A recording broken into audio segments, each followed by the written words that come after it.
Good evening. Thanks for joining us tonight for News 4 at 6. I'm Jessica Bowman. And I'm Matt Breen. The man charged with killing 2 people in a drunk driving accident in October of 2023 faced a judge this afternoon to learn how long he'd spend behind bars. That's right. Wesley Staten had pleaded guilty to several charges and faced the judge today for his sentencing. KTIV's Gabriela Quinones was in the courtroom for the sentencing hearing today. She's in the studio tonight with more. Gabriela.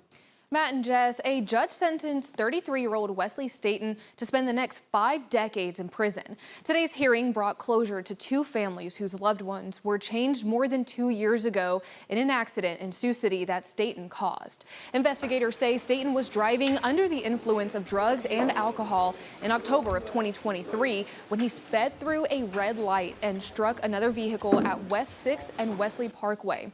That crash killed both people in the car, 51-year-old Terry Frisbee and 50-year-old Judith Jordan. Staten pleaded guilty to 4 charges, including 2 counts of homicide by vehicle.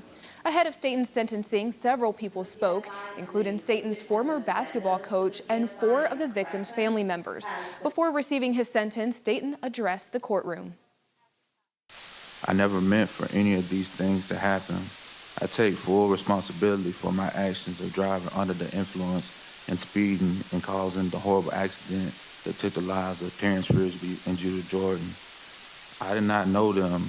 I know that me saying I'm sorry does not ease or soften the pain of the family who loved Terrence and Judith. The judge sentenced Staten to 25 years in prison for each count of homicide by vehicle. The judge also sentenced him to serve the sentences consecutively. So for Staten, that's 50 years in prison. He also pled guilty to leaving the scene of an accident and operating while under the influence. It was an emotional day for both the victims' families and Staten's family, all of whom filled the courtroom this afternoon. Once the sentencing was over, members from each family embraced one another. A difficult time for all involved in this accident. KTIV's Gabriela Quinones in the studio for us tonight. Gabriela, thank you.